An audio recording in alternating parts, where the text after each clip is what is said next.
10 finishing techniques every knitter needs to know. Hi everyone, and Norman here. Today's video is all about super easy and effective techniques you can use after you've bound off all stitches. A lot of knitters overlook this part of knitting, yet it is my honest opinion that it's often the right finishing technique that separates the knitting professionals from the beginners, and not so much the tension of each individual stitch. It's these final touches that can turn something that looks more on the charmingly homemade side into something that spells professionally handmade. Let's dive right into it.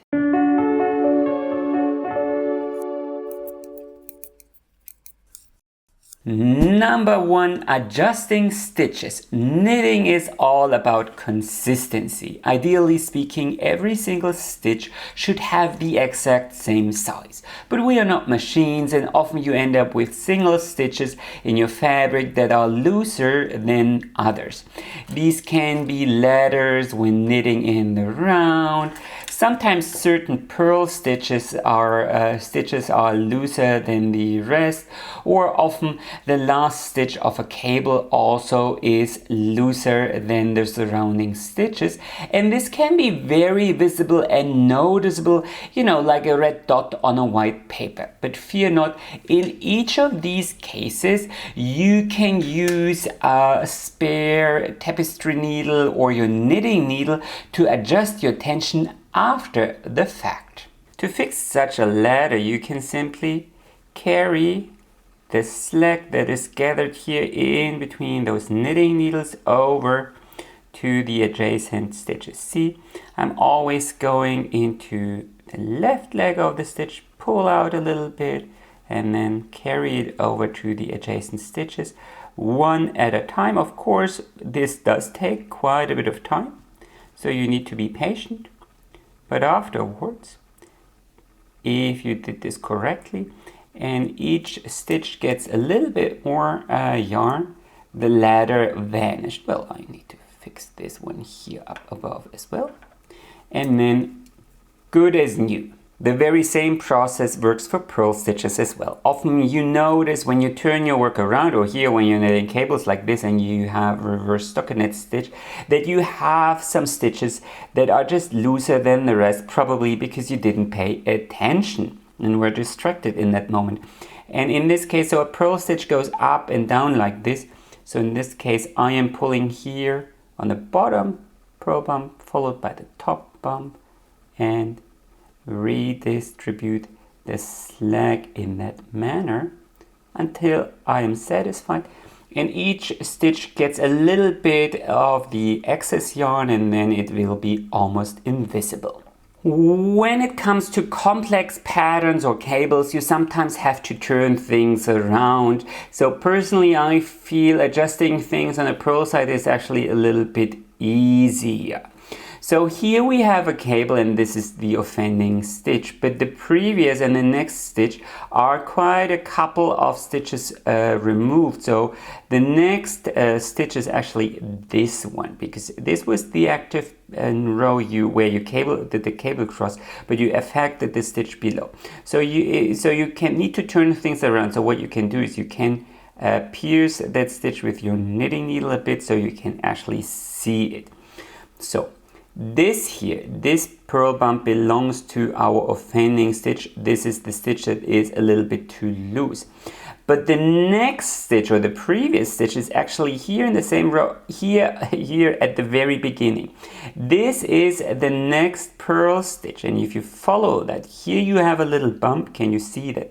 And below that bump, this little strand here is the one that feeds into the cable stitch, and if I pull on that, see, if I pull on that, I can close the offending stitch. Now I have this little loop here. Well, not very pretty, but what you can do is now I'm gonna feed this into the next stitch, and then into this purl stitch here, So this will enlarge this purl stitch quite a bit, but this purl stitch, which obviously appears like a knit stitch on the right side, is hidden below the cable. So you won't ever notice it. So one more time, you find the offending stitch, pierce through, go to the first purl stitch in the row. Here is the bump. This is the stitch that feeds into the loose stitch, a bit difficult. This is a 6-ply yarn. This is the stitch, and then you feed it to the middle purl stitch here, just like that. Maybe stretch things out, and this is the way things look now. Now, I do have special master classes on my Patreon account that teach you how to avoid ladders altogether and how to knit neater and faster cables to begin with and to avoid this problem altogether. I'll add links to both videos in the description below. But as a start, you should know that almost all mistakes are fixable, and it makes such a big difference. Number 2, weaving in ends the right way. Weaving in ends is probably the task that most knitters hate the most. Some knitters probably start panting when they see a swatch like this. And I do know knitters that finished whole sweaters without ever wearing them because there were 2 or 3 ends that still needed to be secured. First of all, I do believe it's about the attitude. At the end of the day, you know, a tapestry needle is just another needle and you're using thread to create fabric. Deal with it one stitch at a time. But secondly, I also believe it boils down to the right technique. So I always use a sharp tapestry needle for weaving in ends. Not a blunt tapestry needle, but a sharp tapestry needle. And then I typically, so here's my end, and then I typically go diagonally and I pierce right through these purl bumps. See how I pierce right through them? That way I create a lot more friction than by merrily going around them. And because this is a sharp tapestry needle, it's actually fairly easy to pull the yarn or the needle through. And then I go one more time, typically in a different direction, and finish things like this. Stretch things out to let the thread settle in, and there you go. I typically trim the end with a little, well, so a little stub still peeks out, because as you stretch things, you don't risk it coming loose. I mean, it is kind of loose, but over time it will felt into place. For ribbings, I usually follow the course of one rib. So one column, and I always pierce through the right leg. I wish it wasn't so hot today because it's kind of difficult to grab the tapestry needle. It's very slippery. And then I follow the same rib in the other direction as well. Pull the yarn through. And again, it's very, very important. So I typically let the tail settle itself in by stretching things in all directions and not actually pull all the way through. And that way you end up with something that is near invisible. And then of course, again, I trim the tail but leave a tiny little stub here. For garter stitch, I go in between those ridges. So you always produce these ridges when you're knitting garter stitch, and I spread them out. And then I try to pierce here the legs of these, well, knit stitches one at a time. You can go in both directions. Often I don't do this because then you create or add a little bit too much fabric in between those ridges, and that kind of spreads them out. So I rather prefer going a little bit farther in one direction. Pull things through, stretch things out so you can let it settle in. There you go, almost unnoticeable here on the wrong side, and of course here on the right side. You wouldn't even notice it either. What is important here is that you need to learn this. It's probably the easiest part of knitting to learn. You can use your swatch you are gonna knit anyway and use that and practice and try out different techniques.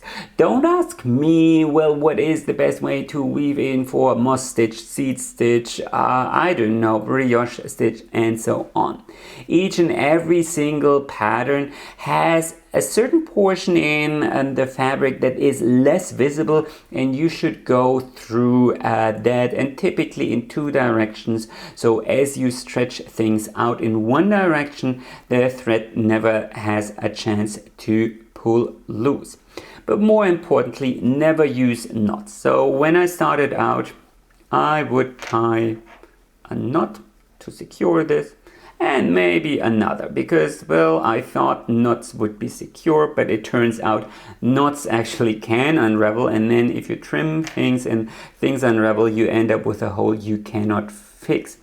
But what is even more important is knots will be very visible from the right side, because that portion in the fabric here isn't as stretchy. It's secured by the knot, and you can see you are creating a little dent in the fabric, and if you stretch things out, it will become even more noticeable. Now I can almost guarantee that by now someone already has commented that they always weave in as they go. So the idea is that with each stitch that you make, you weave in the tail as you go by twisting it around the working yarn. Let me pull this up. So in doing so you do this for, I don't know, 6, 8, 10 stitches, whatever you prefer and what you feel works best for your yarn. And then you don't have to weave in later on at all. So this seems to be a very, very nice trick, doesn't it? So I've knitted across a couple of more rows, and to show you something. So because this technique is super easy, and you might go like, well, this is what I've been waiting for all my life. But it only works for certain types of yarn. I wouldn't even consider using this for cotton yarn, because I can guarantee you this join won't ever felt together. So with time, as you stretch things and wash things and wear things, this tail is gonna come loose. But more importantly, when it comes to this video, you can also see the red peeking through. So here over here where I didn't weave in the tail, you can't, I mean, there's a little shadow here, but here you can actually see the red peeking through, because this little ridge here pushes the stitches forward. So in this case, for multiple reasons, this is a horrible technique to use. I have a full video on weaving in ends here on YouTube where I show you quite a lot of different techniques you can use in this case. I'll link it to you up in here. It's so important that there are more techniques, and not just use the same technique for each and every project and yarn and expect it to look good and work every time. The next method I want to show you is the so-called afterthought provisional cast on. So who has knitted something only to realize it's too short? The sweater is beautiful, but it's closer to a midriff bearing top than you are comfortable with. But you can still fix that. You need a spare circular needle, one that is typically 1 or even 2 sizes smaller and has a nice blunt tip, so you don't split the yarn all that easily. And you probably want a super flexible cable on top of that. So here's what you need to do. You need to always pick up the left leg of all these stitches. So here on the edge it can be a little bit more difficult to find. That's the edge stitch. And then always pick up the left leg without splitting the yarn, the left leg of all these stitches in one row. Go all the way across.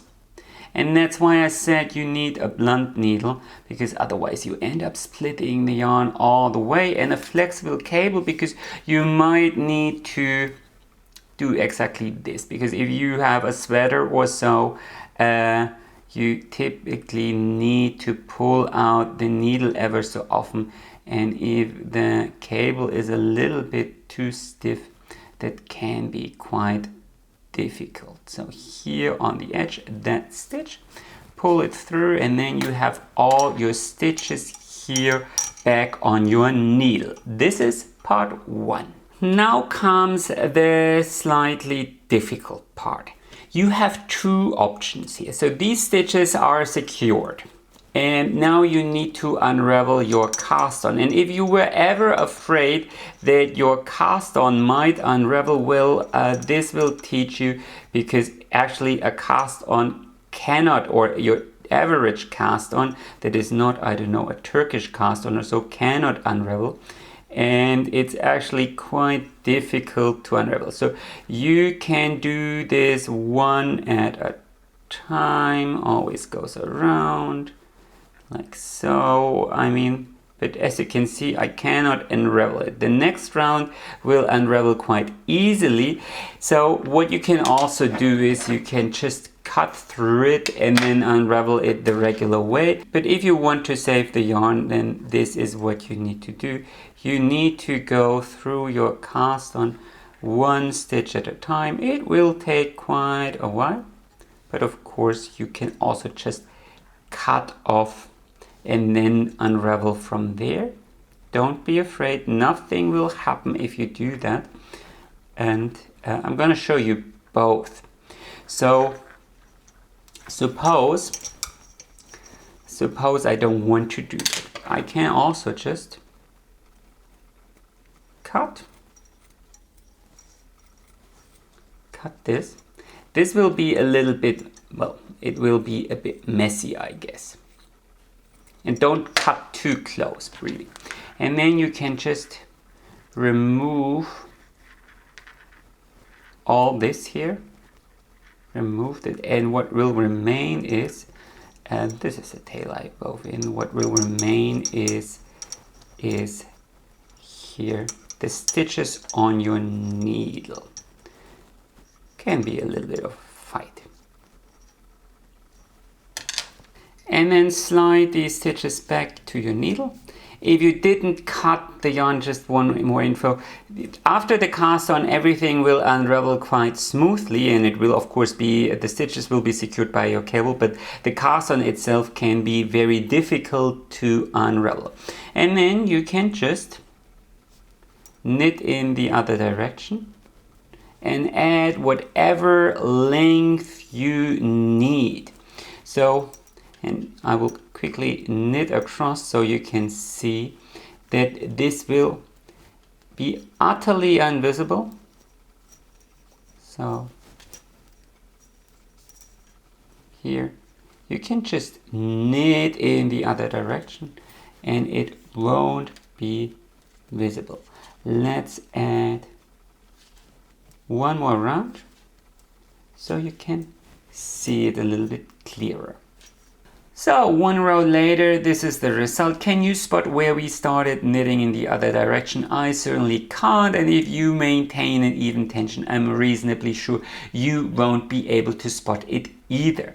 And this can be a great process to enlarge in certain pieces that you've grown out of. Maybe you gain some weight in the past years, very normal as we grow older, and certainly nothing to be ashamed about.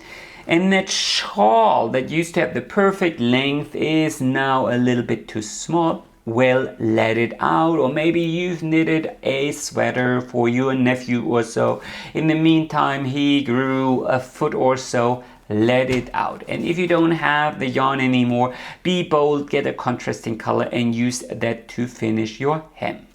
And just for your consideration, you can use the very same technique to add pockets to a finished item or maybe patch something up. Just simply pick up every right leg of every knit stitch and then join in another skein of yarn and start knitting across. The first row will be a little bit more tricky, but after that it gets very easy. And in that manner you can join in pocket or patch something up in a super invisible way. So I'm going to knit a couple of rows here so you can see the result. Here you go. This is our pocket in the making. Of course, you will have to sew the sides to the fabric, pick up stitches from the side, close the top or whatever you need to do. But this can be a very invisible way to start knitting in another direction. So for example, if you love knitting toys or so, this can be a great technique to attach arms or legs to a body. So a very versatile technique you definitely should know. The probably most important and best known finishing technique in knitting is called blocking. So you start with a little curly crumbled mess with irregular stitches in between, and then you soak that project in lukewarm water using mild soap for 30 minutes. Then you press it out gently and dry it in between a towel. And once things are dry to the touch, you pin it to a soft surface without over stretching it. And in the next step, let it dry overnight. And once it's dry and you removed all pins, this is the result. So if this little difference doesn't convince you, you should start blocking right away. I don't know what would. This process works even better for lace where you often start with a crumbled and unsightly mess. And this is the exact same swatch. After blocking, look at the difference. I have a full video here on YouTube that deals with blocking and all the fine details. I link it to you up in here if you need to catch up. What I want to emphasize here instead is that you can use this process as a creative outlet. So take these mushrooms here that I've knitted. This is one of my patterns. Normally knitting doesn't behave like this. See this little kink or overhang here? Normally it should be like this, all rounded. But here for these mushrooms, I used some yarn with a high acrylic content. Then I knitted with 2 strands held together, and one of it has metal wire in it. And then the toy stuffing here inside it is basically plastic as well. So when I steam this on the highest setting, things will sort of melt into place, and then things form this little overhang that normally wouldn't attainable through knitting or through normal means of knitting. And another way to use blocking in a very creative way are these origami patterns. So basically this is garter stitch, and then there are knit and purl columns in between. And then I used traveling twisted stitches to add some further details, so this is fully reversible. And what you can do is you can actually fold this pattern up, fold it up, and then use some spare lengths of yarn and create a, well, little bundle, I guess, just a little bundle. Don't use knots, they are a pain to untie later on. And then you just steam block this very thoroughly and let it dry. And of course, the longer your fabric is, you will have to do this all over your whole fabric and fold it up. So if it's a long scarf, you have to do this all over the place, here in the middle as well, and so on. You get the idea. So a couple of hours later, I can remove these little ties and we can take a look at the result. Isn't this beautiful? See, you get this beautiful 3-dimensional fabric. And if you pick the right fiber, meaning typically not sheep wool, it will actually stay put. So maybe something with acrylic in it, or even this cotton works really great for this kind of fabric. And you will have to reblock it after some time maybe, but still I think this effect is just so stunning. Now if we dwell on these mushrooms for a second longer, this is the way things look. It also has its little brother. Then you might notice here's another example of what creative blocking and a good knitting pattern can actually achieve. You will notice that there are little bubbles on these mushrooms, and I didn't knit them. These are embroidered, so I used hundreds of little French knots to get these little dots. And these French knots are super easy. So you just thread a spare length of yarn on a tapestry needle. This one should be blunt. So here for embroidery I am using a blunt tapestry needle. I added a little knot to the end, and then I just go through one little hole here, and then I wrap the yarn around the needle 3 times, in this case 3 times, secure the end, and then I go through the adjacent stitch and pull the yarn through like so. Control the tension of my yarn, and there is my tiny little French knot. And if I wanted to do eyes, I would go through this little hole here maybe, then I wrap the yarn around the needle, go through the adjacent. Again, I always make sure that I control the tension here, I don't mess up the wraps, and then I pull the yarn through. And just like that, I created 2 little eyes. I guess I needed a mouth here as well. 2 little eyes using French knots. When it comes to knitting, the duplicate stitch is probably even more popular or famous. So just like before, you thread a spare length of yarn on a blunt tapestry needle, and you can use this to paint on your knitting. So you go here, this is the V of a knit stitch, and you go here, there's a little hole, and you go right through that. And then here I added a little knot to secure or anchor that stitch. And then here above, this is a V, and we go underneath both legs of the V, 1 row above, pull the yarn through, and get out through the very same hole we came in. And there is our first little duplicate stitch. Now we go through this hole here, the one we worked around. Then we jump up 1 row, go underneath both legs, and get out through the same hole we came through. So this is a super easy way to add color to your simple knitting. Works very well on stockinette stitches, you can see, but you can use the exact same method on any other knitting stitch pattern as well. Just make sure that you use a thread that is rather thick. You can also hold, if you don't have that, you can also hold 2 strands together while you do the embroidery, because otherwise, as you can see, you will still see the stitches peeking through underneath. And don't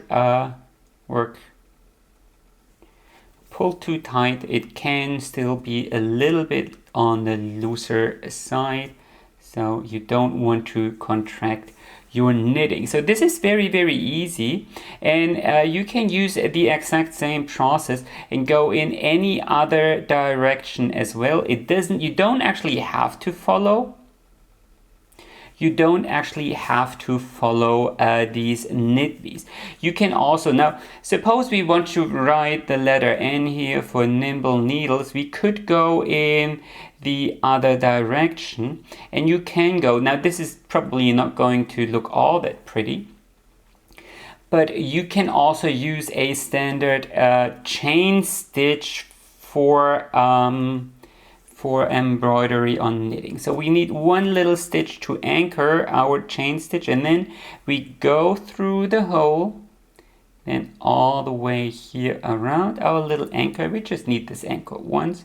Get out through the very same hole, and now we can go in the other direction like this. So it's the very same process, just upside down. And you can also use, this is actually the version I prefer. I think that, I don't know, I prefer, maybe because I love or used to embroider so much, I like the chain stitch a lot more than the duplicate stitch, but really pick whatever you like. The results are very, very similar. Let's do one more stitch in this direction, and in that manner you can, well, I would have to go in the other direction, but you can see where this is going. So I would need to go in this direction, and in that manner I could embroider a little M to this coaster and and then everyone in the family knows that this is my coaster. If you are interested, then here is a book you should be aware of by Britt Marie Christofferson, Embroidery on Knitting, and you can already judge by its cover that there are fabulous ideas inside. Due to copyright reasons, I of course can't show you, but and all these, take these flowers for example. Sometimes you have a sweater and then you end up with a little hole inside, and you can just cover that up. A friend of mine only recently did cover the moth holes on her fine cashmere sweater using very similar flowers, and now it has these beautiful custom ornaments on it. And it did not only rescue the sweater, but everyone is asking where she got that gorgeous sweater. So this is really just a beautiful idea. Another super important finishing skill is called grafting. It's probably even more hated than weaving in ends because it also involves a tapestry needle of all things. I don't know what it is about these tapestry needles that knitters hate, but most people kind of freeze up like a deer at night in front of the lights of your car when they hear grafting. Yet it is just such a beautiful skill that can really elevate your knitting. It starts with simple things like the infamous Kitchener stitch that you can use to finish your socks in a super invisible and seamless way. By the way, hello! Couldn't resist. But of course you can also use it to join anything circular, basically, like a shawl into a cowl without a visible seam. Now I know grafting always sounds a little bit like witchcraft, but it's anything but that. So I've knitted this swatch here using these super big needles and my standard yarn to show you how stockinette stitch behaves. And I've knitted one row, just one row, in a contrasting color so we can trace the path of one row. So here we have one stitch, and as we knit across, we enter the stitch coming in from behind, and you exit the stitch coming in through the front, and then it moves over to the next stitch in from behind, exits through the front, and the same happens here on top. So you enter the stitch from behind, exit it through the front, move over to the next stitch where you enter from behind in through the front. So it's always the same, and we can apply this knowledge to our grafting. So let's use that knowledge and graft a couple of stitches together. So if you look at this swatch here, you can see that there's always a little leg here. So the yarn always comes from the stitch to the right and comes in from behind. But of course, as we start knitting, there is no stitch directly next to it. So we kind of have to pretend there was, and this is why you need two preparation stitches. So, as I said, you always come in from behind, and this means you go in purlwise from behind. Now here we are working from the wrong side. So behind means actually knitwise. So this is coming in from behind here, exactly opposite. This is just the preparation stitch, and now we can continue grafting as if grafting. And as I said, always in from behind, out through the front, and then over to the adjacent stitch. So we already went through this stitch. This means out from through the front, and we can drop it. And in from behind, this means purlwise. And after two stitches, you move to the top. And it's the exact same thing. Out through the front, out through the front, this means purlwise, and then through the next stitch in from behind, this means knitwise. Just remember this simple little mantra: out through the front, in through the back. Same on the other side: out through the front, but you are working the front side, wrong side, in through the back side. So it couldn't be simpler. Another way to remember this: so here this is a knit stitch, so you drop it knitwise, and then you go into the next stitch exactly in the opposite direction. Here this is a purl stitch, so you can see the purl bump, so you drop it purlwise and you go into the adjacent stitch exactly in the opposite direction. This means knitwise, and so on. So it couldn't be simpler. Drop knitwise, or in out through the front, then in through the back. Out through the front means purlwise, in through the back. Very, very simple, and of course pull tight after every stitch and make sure that you don't catch the yarn. And once you understood this process, you can graft any other knitting stitch pattern as well, because if you turn this swatch around then and you trace the path of these purl stitches, they will appear as purl stitches.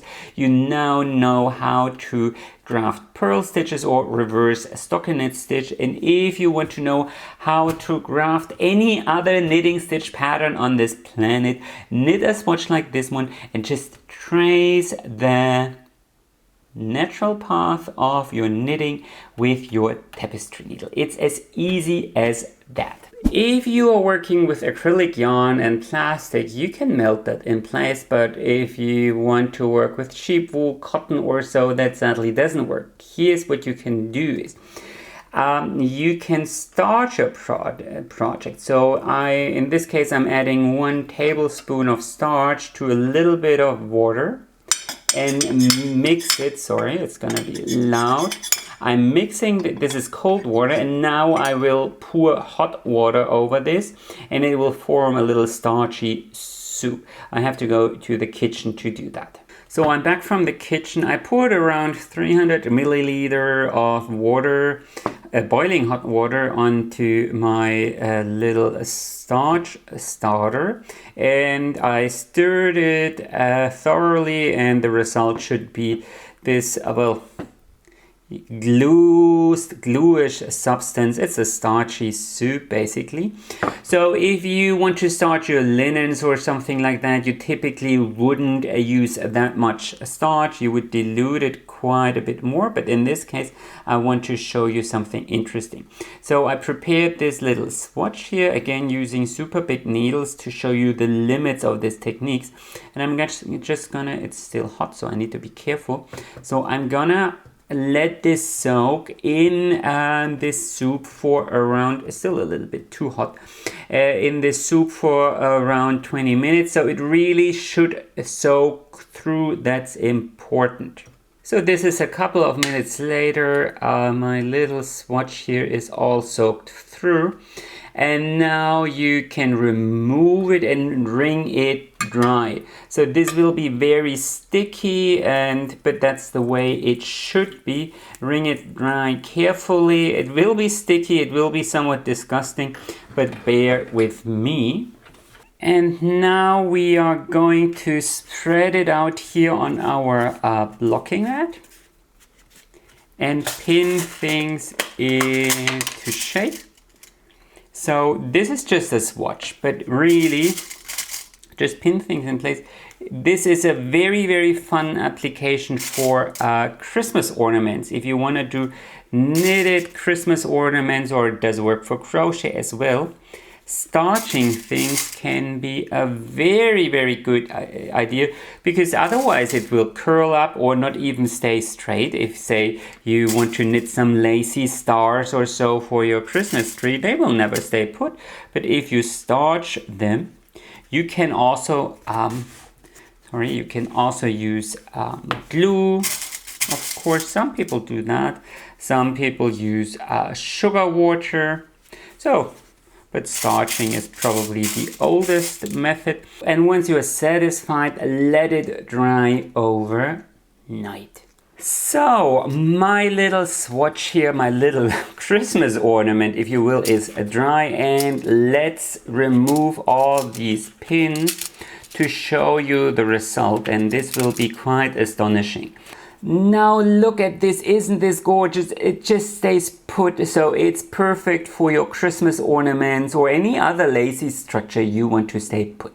And the good news is this is entirely reversible as soon as this tail is all stiff, and if I just massage it a little bit, it's soft again. And if I was to put this in water, the starch would dissolve, and then if I let it dry again, well, it would be back to normal.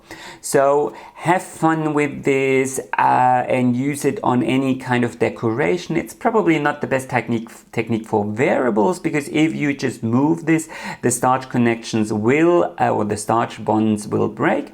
So unless you want to do this every time you wear this, or before every time you wear this, like they used to do with collars back in the day, this is probably not the best technique, but something to keep in mind. Knitting has two characteristics that can often be a problem. It's prone to curling, and it's very, very stretchy. Typically that is what you want, but when you are knitting a cardigan, for example, it often finds its limits, and there are two problems you might be facing. First of all, buttonholes. It's possible to knit reinforced buttonholes that don't wear out here at the edges, as you can see. But so do let me know, by the way, do let me know if you want to see how to knit these. But even these will wear out over time, and also the holes themselves are less stable anyway, and in the end things can look quite wonky when things wear out, and sort of you get these bumps here. And to prevent that, you can back the button tab with a little bit of fabric on the back side. As a start, sew a little tunnel. And if you don't have a sewing machine, you can do it by hand. I did it as well, and you can tell by my sloppy stitches here. And then turn this inside out. This can be a little bit fiddly, so be patient. Once you turn this little tunnel inside out, possibly even iron it so it stays flat, you need to attach it to your button tab using pins. Make sure that you place it, align things perfectly, and also make sure that this side is blocked. Your knitting is stretchy, sadly the fabric isn't, or it shouldn't be, and then mark where you need to place those buttons. I'm using a pencil here, but you probably should use some chalk. And once you've added your buttonholes, you can attach the fabric to your knitting using a sewing needle. I just did one buttonhole here because I had to sew it by hand, and it looks sloppy like hell. I mean, it's functional, but it looks sloppy like hell. If you have a sewing machine, I use the buttonhole program. It literally just takes 1 second, and then attach the fabric to your knitting using blind stitches. So go through your knitting, don't pierce all the way through. Just go through the top half of your stitch, and then go through the fabric. Just pick up one little strand from the edge. These are called blind stitches because theoretically speaking, if you pick a good yarn and a good for your fabric, these will be close to invisible. They're kind of annoying and it takes ages. So if you don't want to do that, they sell these glue tapes these days, these iron-on tapes. So you can just use these, just add a tape, iron things into place. But then you definitely have to pin things in place. Here I actually don't, because I can follow that line of knit stitches, and then this keeps things straight. But if you feel a little bit insecure about this, this is just a swatch for me. You can definitely pin things in place first and add line stitches. The tape, actually the gluing or the iron-on tape, has the advantage that also the middle gets attached. Sometimes they pull off if you wash things too hot, but then again, this is knitting. You will end up hand washing this anyway. And so I don't think that's a big risk. And in that manner, you can reinforce your buttonholes. So you can knit a reinforced buttonhole, you reinforce it with your fabric, and in that manner you don't, well, these button tabs don't, if they're reinforced like this, they don't tend to wear out over time, or not as much, and I think it's well worth the extra work.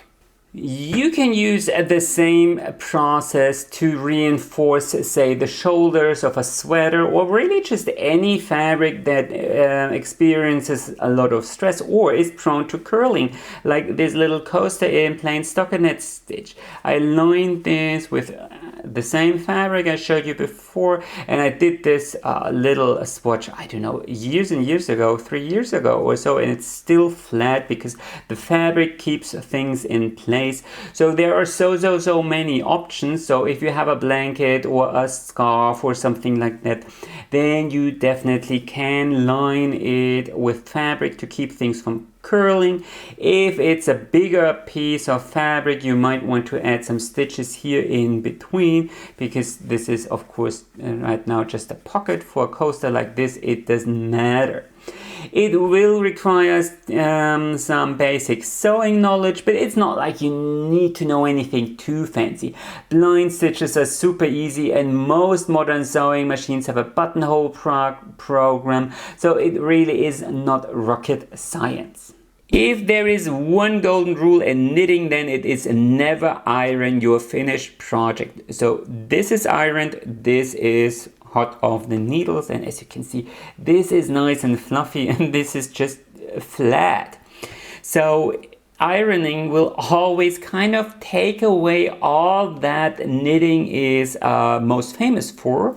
And on top of that, at the end of the day, this is sheep wool, and sheep wool is just hair. So you don't want to expose that to the highest setting of your iron to begin with, because this could be as much as 200 degrees Celsius or 420 degrees Fahrenheit.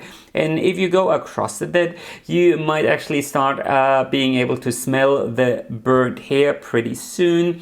And you know, that is essentially damaging the hairs on top of that. But with care and for certain kinds of projects, using that iron can be a very smart idea. For example, a lot of colorwork projects end up looking a little bit more on the bumpy side, and even sometimes a little bit puckered.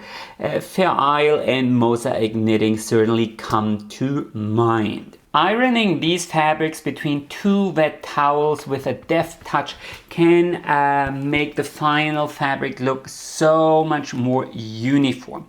Increase the heat one step at a time. If you feel you need more water, you can add a little bit with a vaporizer, but go slowly, because once your fabric is flat, it will stay that way, and typically it doesn't bounce back anymore.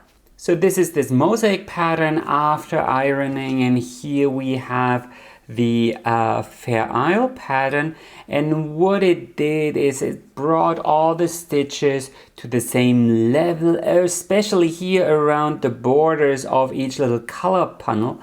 panel, and on top of that it will press these stitches down, and it will fill all the tiny little gaps you might have due to the nature of the colorwork technique.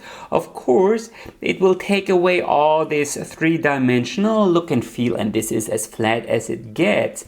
But you will not be able, because Fair Isle often you could see floats peeking through or something like that. And typically when it comes to Fair Isle ironing things carefully might actually make things look better. Now please, please, please, please, please don't iron across every project that looks a little bit wonky thinking you could fix it that way. If you want to iron your knitting or use any of the other techniques I showed you in this video, please, please, please do test it on your swatch first. All the techniques I showed you in this video can ruin your project just as easily as you might have seen here, where I ironed across this garter stitch and it just looks plain horrible. Always practice first and then see if you like the results and then use it on your actual project. Never just, watch a YouTube video and go like, this could be a nice idea, and then use it on that sweater you've been working on for 40 hours or so only to ruin it. That would be quite the pity. Another finishing technique you definitely should be aware of is felting. Normally you would never put your standard sheep wool into the washing machine except it's superwash and there's at least some nylon or acrylic in it, because otherwise the little hairs that make up each thread of yarn will interlock and create felt, and then your precious knitting will look like this. Typically not what you want, but there are definitely many ways to do this intentionally. So I've knitted here, as you can see, this little liner, sock liner or something, I don't know how you want to call this, a very, very basic and simple construction. And I'm going to put this into the washing machine at 60 degrees Celsius or 140 degrees Fahrenheit.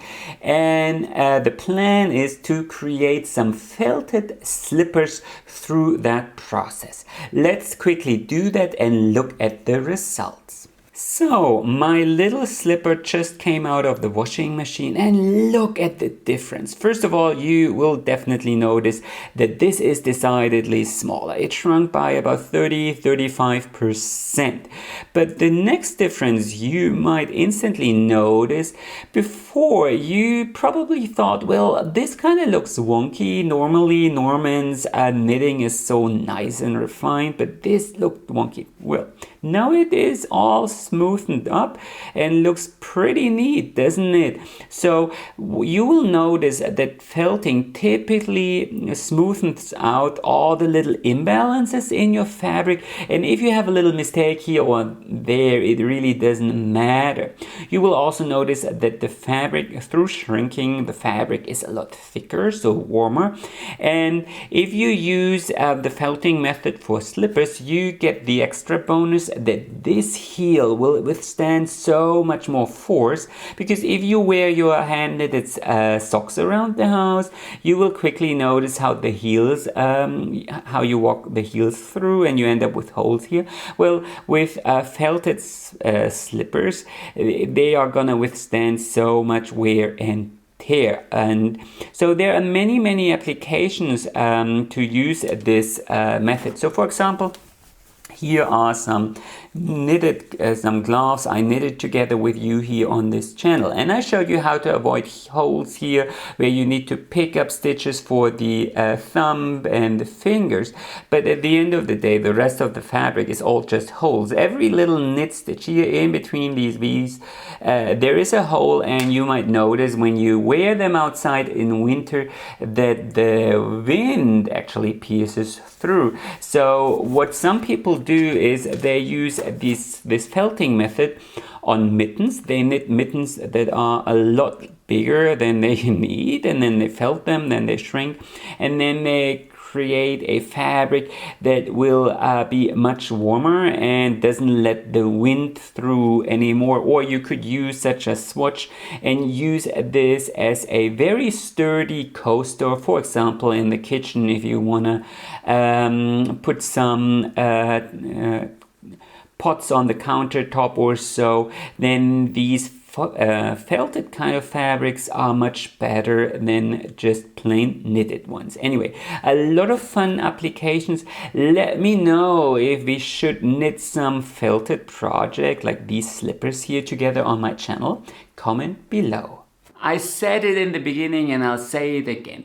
Finishing techniques are what separates the master knitters from the beginners. You can have the most even tension ever, but if you don't follow up, you will never be able to unveil the full potential of your handiwork. I know we all just want to start knitting, skip those boring swatches, don't waste time on proper yarn substitution, and just kinda eyeball it. And then once you cast off all those stitches, it better be ready.